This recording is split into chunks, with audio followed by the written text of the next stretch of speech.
Olá pessoal, tudo bem com vocês? Na videoaula de hoje a gente vai dar continuidade ao texto do Jaime Cordeiro, Avaliação, Resultados e Orientações do Ensino e da Aprendizagem.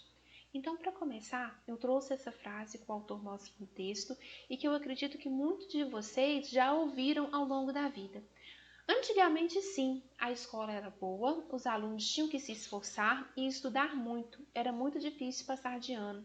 Quantas e quantas vezes a gente não ouve isso, a gente não ouve essa defesa dessa escola antiga, uma escola em que a reprovação era uma característica muito forte e vê mesmo a questão dos sujeitos atrelando a uma educação de qualidade, uma escola boa, a uma instituição que reprova.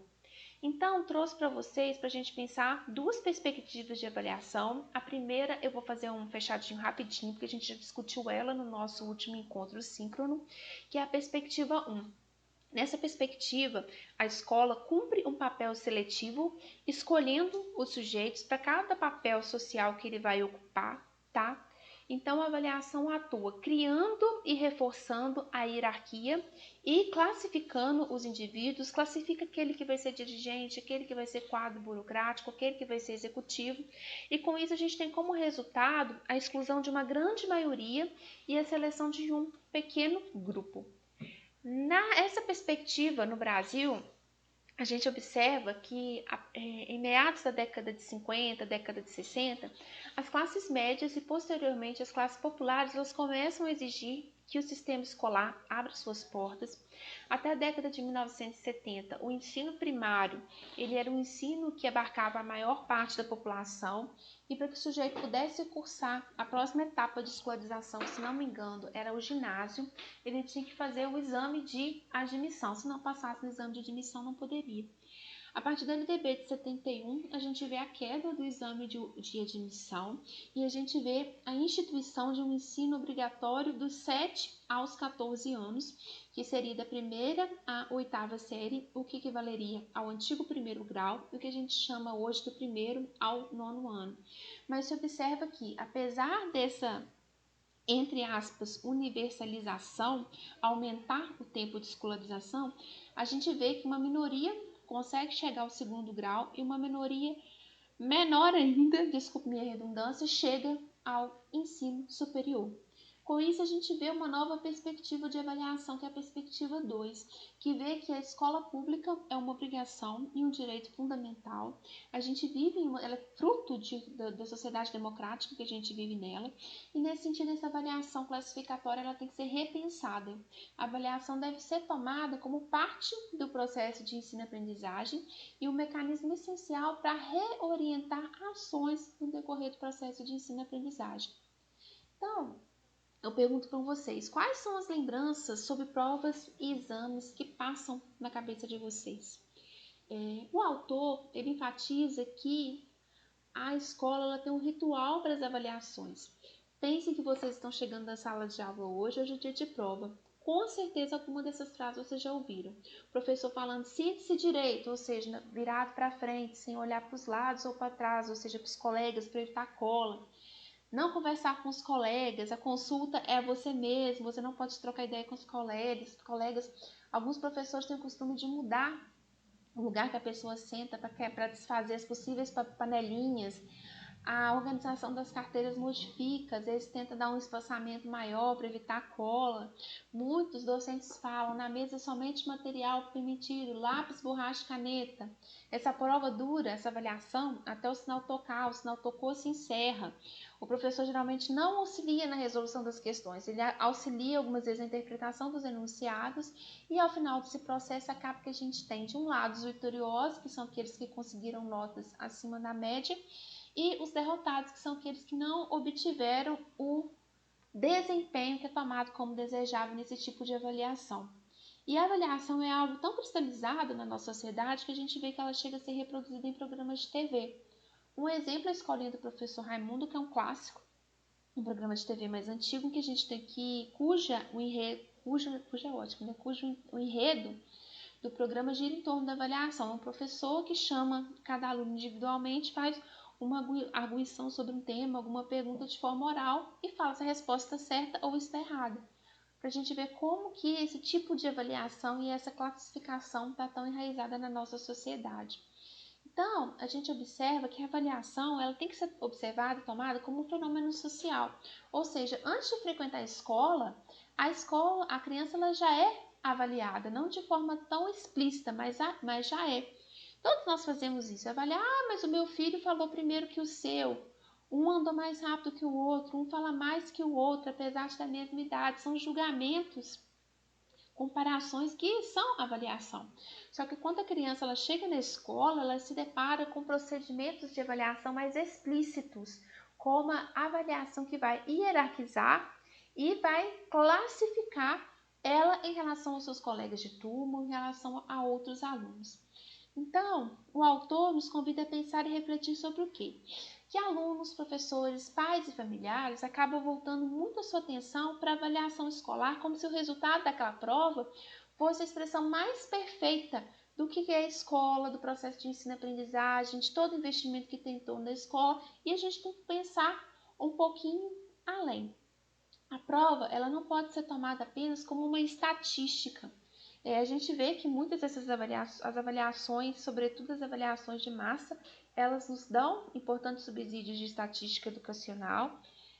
São mecanismos de avaliação tanto no âmbito nacional como internacional, exemplo, Prova Brasil, o Enem, e a gente vê que esse resultado é muito explorado, sobretudo pela imprensa. Quando sai o resultado do Enem, por exemplo, a gente vê divulgando o ranking das escolas que estão em primeiro lugar, das escolas que estão em segundo lugar, e quando se divulga isso afeta a escola e o profissional do ensino. Quem conseguiu estar no topo se sente muito feliz, é uma propaganda de forma positiva, e quem não está?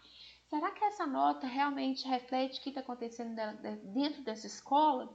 E muitas vezes essa nota impacta diretamente no professor, que sente culpa, acha que aquela nota dá só uma responsabilidade dele, sendo que a nota final ela é um processo muito complexo, que envolve N instâncias, envolve fatores sociais, históricos, culturais, não somente a prática do professor. Então, outro questionamento que eu deixo para vocês irem refletindo. Como que vocês foram ou são avaliados pela escola? A avaliação ela anda de mãos dadas com a concepção pedagógica. Elas não são caminhos diferentes, elas estão um ao lado da outra. Se uma escola utiliza, por exemplo, provas que cobram nome, datas, ideias copiadas de livro, que vai mais na questão da reprodução, da decoreba, da repetição acrítica, ela vai ser uma escola que não quer formar sujeitos críticos, uma escola de uma perspectiva mais tradicional. Agora, se você vê uma escola que o processo avaliativo pede que o aluno se posicione, exponha seu ponto de vista, argumente, produza textos, exponha suas ideias, vai ser um tipo de escola que fomenta reflexão, pensamento autônomo, participação, criação. Então vejam como que a forma como uma questão de prova não é só uma questão. A forma como se avalia está totalmente ligada à concepção pedagógica da escola. Então a gente vê um modelo tradicional de avaliação que se pauta sobretudo na aplicação de testes e provas escritos, respondidos individualmente. Esses testes e provas, eles cobram um determinado conteúdo transmitido pelo professor dentro da sala de aula e se avalia se esse aluno aferiu ou não esses conhecimentos. Uma nova concepção, uma outra concepção de avaliação, que a gente vê que começa a ser mais debatida hoje em dia, é que fala que a avaliação deve ser utilizada como mais um instrumento do processo de ensino-aprendizagem. Ela deve nos auxiliar a refletir sobre a prática. Então, na segunda parte do texto, o autor ele começa a fazer alguns apontamentos muito interessantes sobre o processo de correção de uma avaliação. E ele nos coloca que ao corrigir um trabalho, um professor, ele mesmo de forma inconsciente, ele acaba adotando mecanismos de comparação e classificação dos alunos. É como se depois de corrigir as provas de toda uma turma, a avaliação fosse feita, essa avaliação fosse representada nesse gráfico. A gente vê uma minoria com nota baixa, uma maioria dentro da média e dentro da média. Então, a gente observa que essa prova ela é corrigida para criar um padrão de que uma minoria acima da média e uma maioria na média, que é uma estratégia de normalização.